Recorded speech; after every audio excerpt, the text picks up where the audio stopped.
देखेंगे कि क्या है वक्फ प्रॉपर्टी और क्या होता है वक्फ। एक्चुअली वक्फ एक्ट आया था 1954 में।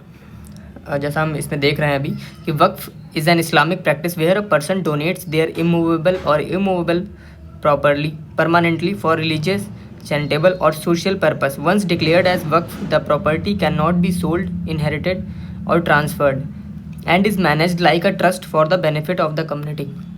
बेसिकली मैं अगर आपको हिंदी में बताऊं तो वक्फ में ये होता है कि वक्फ में कोई भी अगर प्रॉपर्टी है किसी भी इंडिविजुअल की, अगर वो एक बार वक्फ घोषित हो जाती है तो फिर वो हमेशा के लिए वक्फ की ही हो जाती है।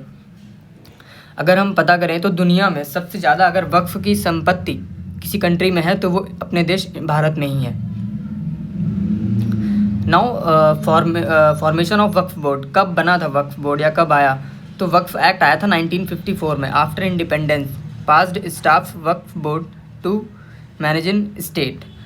एक्चुअली होता क्या है कि वक्फ एक्ट आया था 1954 में, और इसमें क्या है कि वक्फ बोर्ड एक सेंट्रल लेवल पे है जो कि सेंट्रल पे सारे देखता है, और पर्टिकुलर स्टेट में भी वक्फ बोर्ड है जो कि सारी वक्फ की प्रॉपर्टीज़ वगैरह सभी चीज़ों को देखते हैं। अब हम जानेंगे कि वक्फ एक्ट इस समय इतना चर्चा में क्यों है, तो इसमें क्या चल रहा है। एक्चुअली क्या है कि अभी इसमें नियम चेंजेस करने की बात चल रही है। तो जो 5 सबसे बड़े बदलाव होने वाले हैं, जो पुराने वक्फ की जो पहला बदलाव ये है, जो पुराने वक्फ की धारा थी, धारा 40, जो कि सबसे खतरनाक थी, जिसके तहत अगर कोई भी प्रॉपर्टी या संपत्ति एक बार वक्फ को चली जाती थी तो वो हमेशा के लिए वक्फ बोर्ड की ही हो जाती थी। वो कभी भी जो है फिर उसे कोई और नहीं ले सकता है। और अगर वक्फ की कोई भी संपत्ति वक्फ में चली गई है तो कभी भी आप कहीं और अपील नहीं कर सकते हैं, उसे सिर्फ वक्फ बोर्ड ही देखता है। और अब क्या, उससे पहले जो था वक्फ बोर्ड का ही फैसला अंतिम फैसला होता था, पर अब ये नहीं होगा। अब वक्फ बोर्ड वैलिड प्रूफ नहीं दे पाया तो उसकी जो भी प्रॉपर्टी है या उसका जो भी दावा है वो खारिज कर दिया जाएगा। और अब ऐसा हो जाएगा कि जो है कोई भी संपत्ति अगर वक्फ घोषित हुई है तो उसके खिलाफ 90 दिनों के अंदर जो है अब हर आदमी हाई कोर्ट में अपील भी कर सकता है।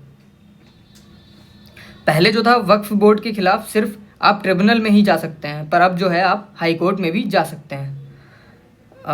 सेकंड जो सबसे बड़ा बदलाव हुआ है, जो भी अभी नए नए मुस्लिम बने हैं पिछले 5 सालों में, या जो भी प्रॉपर्टी उन्होंने दी है वक्फ बोर्ड को, वो अब नहीं दे सकते हैं। जो नॉन मुस्लिम्स अभी रिसेंटली कुछ सालों में मुस्लिम में कन्वर्ट हुए हैं, तो वो अब अपनी प्रॉपर्टी वक्फ को नहीं दे सकते हैं। तीसरा जो सबसे बड़ा बदलाव है, वक्फ में दी हुई ज़मीन से जितनी भी आमदनी होगी अब उसमें जो है महिलाओं का भी हिस्सा होगा। ये तीसरा सबसे बड़ा बदलाव है। चौथा जो सबसे बड़ा बदलाव है, अब वक्फ जो बोर्ड है उसमें पहले क्या था, सिर्फ मुस्लिम लोग ही होते थे, और अब क्या है, वक्फ बोर्ड में 2 गैर मुस्लिम भी ऐड किए जाएंगे और महिलाओं का भी रोल बढ़ाया जाएगा। 2 महिलाओं की भी जगह जो है उसमें दी जाएगी। तो 2 गैर मुस्लिम होंगे और 2 महिला की भी जगह होगी, और ये सेम चीज़ हर राज्य में करनी होगी। वक्फ बोर्ड में नियुक्त लोगों का मुस्लिम होना ज़रूरी अब नहीं है। जजेस, सांसद, बेसिकली जो ये लोग होते थे, अब वक्फ बोर्ड को सेकुलर बनाया जा रहा है। पांचवा जो सबसे बड़ा बदलाव है, वक्फ बोर्ड की जितनी भी संपत्ति है और जितनी भी उससे इनकम हो रही है, उन सब का डाटा जो है अब ऑनलाइन पोर्टल पे वक्फ बोर्ड को पब्लिश करना होगा, जिससे क्या है, ट्रांसपेरेंसी मेंटेन होगी और सभी लोगों को इसके बारे में जानकारी होगी। तो बेसिकली यही है वक्फ बोर्ड में अभी, इसीलिए इतना बवाल चल रहा है कि क्योंकि ये 5 इनैक्टमेंट हो रहे हैं, और इससे जो है ट्रांसपेरेंसी और अकाउंटेबिलिटी को बढ़ावा दिया जा रहा है कि हाँ, ट्रांसपेरेंसी रहेगी कि जितनी भी इनकम हो रही है वक्फ बोर्ड से या जितनी भी उसकी प्रॉपर्टी है, तो वो किसे बिलोंग करती है, उससे क्या इनकम हो रही है, इन सभी चीज़ों का दावा।